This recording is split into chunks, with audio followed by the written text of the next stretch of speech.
apart from the fighting in the Middle East and the attacks on Iran and its retaliation, investors have more earnings results to unpack this morning, including MDA Space, George Weston, and CrowdStrike. Let's get more from Grant White, portfolio manager at Endeavour Wealth Management. Grant, it's great to see you. Thanks very much.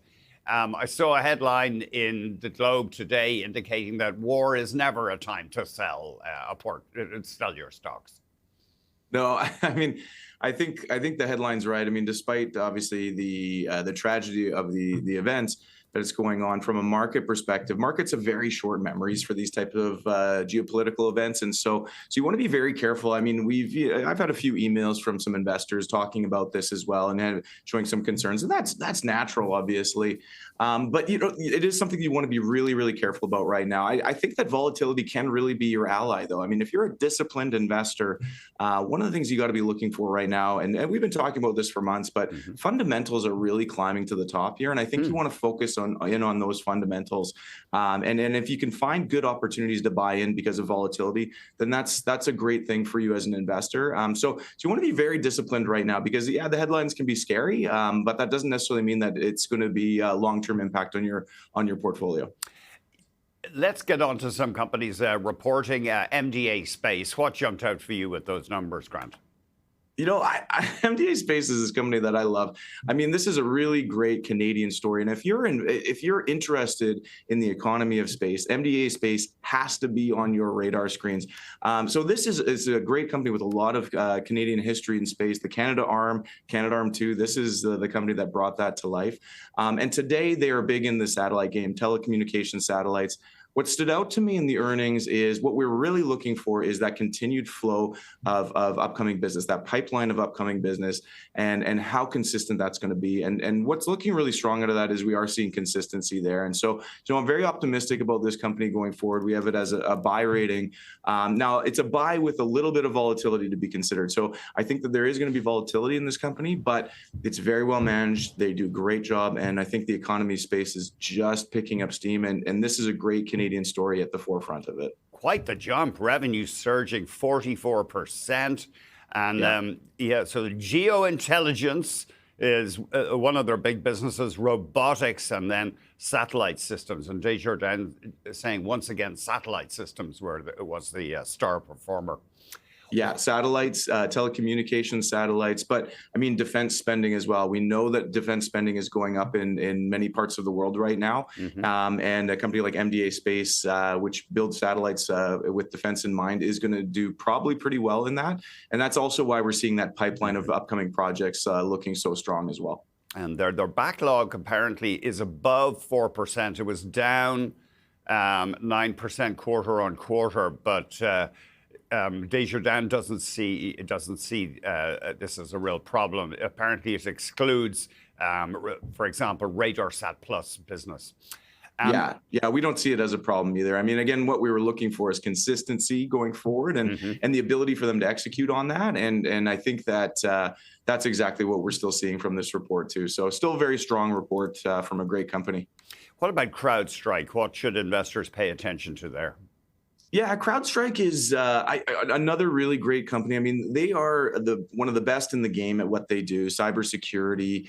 They're one of the best in the world at it. So it's a decent report that we saw from them. The real challenge we find with CrowdStrike is pricing more than anything. I mean, I think that they have great growth. We've seen that year over year, but that great growth is priced in at this point. And so what we're looking at there is, can we get in at a good entry point? Now, this is a company that if volatility does help us out and brings price lower, it's definitely a company that we're looking at very closely that we would be interested in. Right now, we just find it a challenging entry point just from the pricing perspective. But outside of that, it's a fantastic business. They've done very well, and we expect that they're going to continue to grow at a reasonable rate going forward. The George Weston, it's really the definition of a Canadian blue chip stock, controlled by the Weston family and Loblaw. They have that vast stake in that company. You reckon it's not that cheap? Yeah, it's not that expensive, but it's not that cheap Okay. either. I mean, when we look at it from a pricing compared to historical averages, I mean, if you're looking at, price to earnings or other metrics, we're trading slightly above historical averages there. And so, I mean, it's a great defensive stock, though, at the same time. I mean, we know this company, it's essentially recession-proof with the businesses that they hold. And so, if you're looking at good core holdings, George Weston is a good company that many people across Canada will own. But in saying that, we don't expect that we're going to see a great growth uptick on it from a share price perspective, especially not at this price point right now. So it's a very good defensive stock. It's going to chug along. I don't see any concerns with it. I mean, the report was fine. It was okay. There was nothing that stood out to me that said, hey, this is something that we need to jump into at this point. So it's a good defensive stock that you can feel very comfortable owning. And if the price does come down a little bit, yeah, it's something we might add to. But just at this point, it's just a little bit expensive for what the company is. And when we're looking at yields on it as well, there's nothing super attractive on it. It's an okay dividend yield. If you include the share buybacks, you're closing in on about 3% total yield. But overall, it's nothing to write home about right now. I think there's better opportunities elsewhere. And finally, what are your thoughts on Apple these days? I think Apple is such an interesting company. I think it's one of those companies that really is going to surprise people. I mean, they've been waiting in the weeds and then playing that typical Apple playbook, I think, as it relates to AI. Now, we're seeing a lot of really strong releases come out this week with the M5 chip being implemented into a lot of devices, and there's more to come. So I like Apple because I think it's the sleeper pick in this AI race. And I think with their user base, what they're capable of, what they've been able to execute in the past, and what I know they can execute going forward, I think they might be the ultimate winner in still being the ultimate entry point for AI for most consumers. And so with all that said, I think Apple might be a really great winner over the next year or two as it rolls out these new devices and implements AI into their system. They've been slow. We all know that. And I think the share price has been punished because of that. But I think that's also giving us an opportunity to look at this company again. And it's a fantastic business, as we know. So they've been rolling out multiple products. There's speculation that they're going to unveil, and maybe I'm even behind the eight ball here, a new lower cost MacBook today.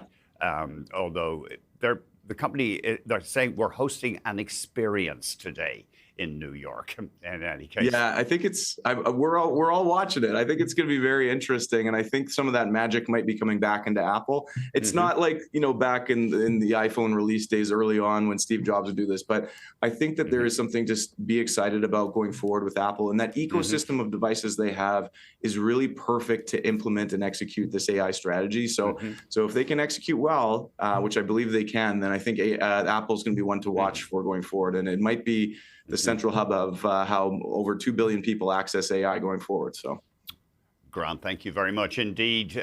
2 billion people. Grant White of Endeavour Wealth Management.